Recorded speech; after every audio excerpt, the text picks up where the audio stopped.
So here we're going to work through the kinematics of the hindfoot and midtarsal joint and how that dictates movement of the forefoot relative to the hindfoot and the shank relative to the subtalar joint and the forefoot during running and walking. And what we can see here is the hindfoot, really we see the subtalar joint, ankle joint labeled here, and then we have the midtarsal joint identified, which is really the combination of two joints, the talonavicular and calcaneocuboid joints. And we first want to pose the kind of basic issues that govern this linkage between the shank, subtalar joint, and forefoot. First of all, the talus fits tightly in the ankle mortise. So internal external rotation then moves the talus into adduction and abduction. And when the calcaneus is fixed on the ground, we can get responses of calcaneal eversion and inversion because of this weight-bearing fixation that's distal. And essentially what we could say is talus follows rotations of the tibia, resulting in subtalar movement and raising and lowering the arch. So let's watch a video of this here.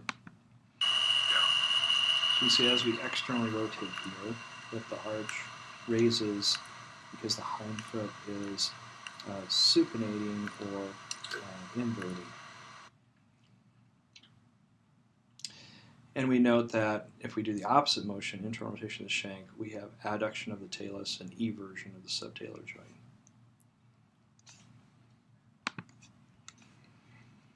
So that's the subtalar joint, but what about the midtarsal joint? So the midtarsal joint has two axes, a longitudinal axis, which is shown here in A, and a oblique axis, which is shown here in B.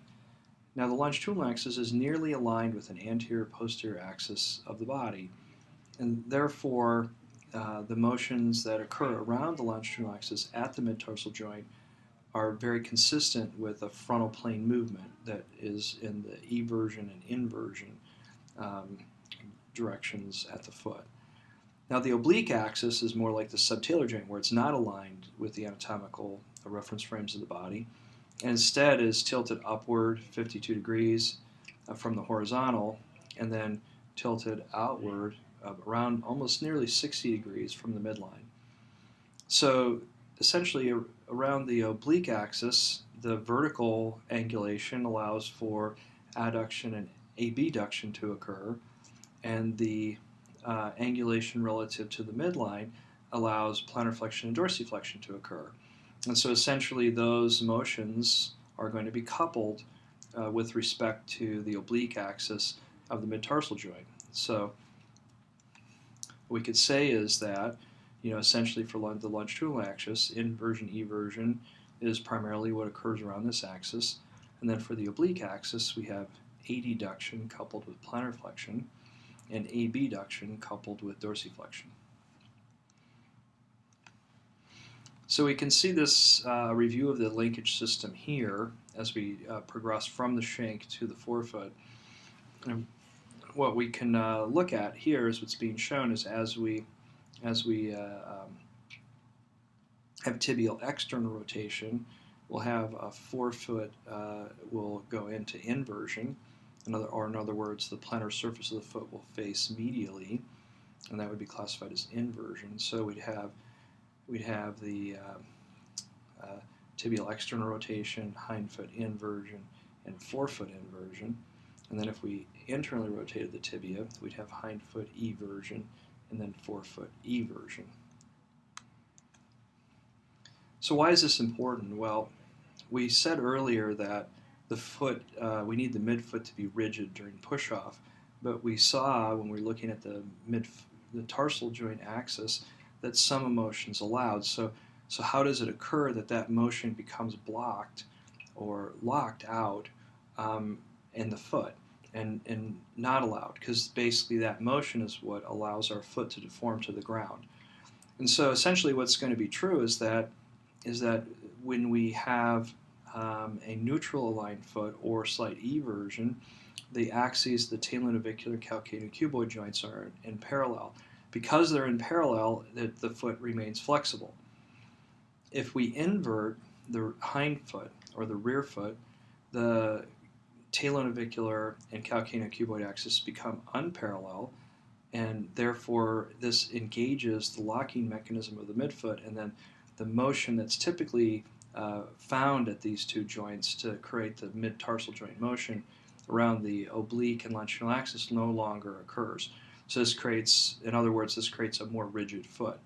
And so what we can see is that as we look at the gait cycles, so here's an inversion, eversion graph across the stance phase of gait. We have 0 here is heel strike and 100% is toe off.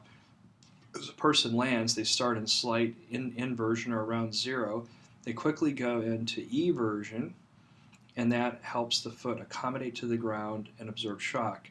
And then toward the end of stance, when we need the foot to be rigid and they're pushing off, they return to an inverted position, which engages the locking mechanism and forms a more rigid foot so that the triceps surae plantar flexion torque at the ankle can be transferred to the ground.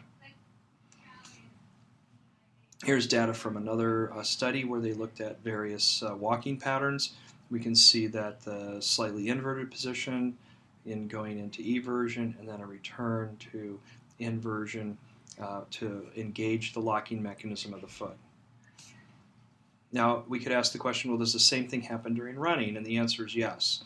So we can look at the 4 kinematic graphs here, and what we see is that in this first graph is the hindfoot or rear foot eversion inversion that's occurring across the stance phase of running cycle. We can notice that, again, it starts in slight inversion or neutral.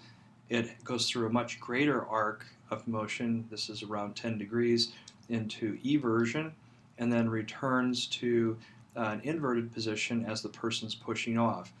And so, and the shank itself is connected to that, where we would expect to match with the eversion, we would expect the shank to be an internal rotation. And in fact, that's what we see. We see that here's the angles of an internal rotation are negative here, and we can see that there's an increase in internal rotation that's correlated to the rear foot motion. And then a move toward external rotation as the rear foot inverts. Now, in terms of the forefoot, we have the eversion movement here around the longitudinal axis, and then we have the AB and adduction occurring here around the oblique axis. And so what we can see is that the forefoot motion around the longitudinal axis is kind of equivocal. And so it's not really tightly connected to the rear foot or shank motion. But if we look at the AB and adduction motion in the transverse plane, we can see that it is linked. And in fact, we can see that abduction, shank internal rotation, and rear foot eversion all are occurring simultaneously during running. So in summary, we have theories that link the shank subtalar joint motion with a movement where the shank internal rotation is linked to subtalar joint inversion, and shank external rotation is linked to subtalar joint inversion. We also know that the subtalar joint movements include eversion inversion around the longitudinal axis and a combination of plantar flexion and dorsiflexion, and or dorsiflexion and abduction around the oblique axis. And these motions are coupled. So the mid-tarsal joint locking mechanism is engaged when the foot is in inversion and the foot becomes more rigid, and is disengaged when the foot is in a everted position, so resulting in a more flexible foot. The subtalar joint movements and mid-tarsal joint movements are coupled, so during running, shank internal rotation and subtalar joint inversion appear to be coupled. Shank external rotation and subtalar joint inversion also appear to be coupled, and rear foot inversion and forefoot adduction, and rear foot eversion and forefoot abduction.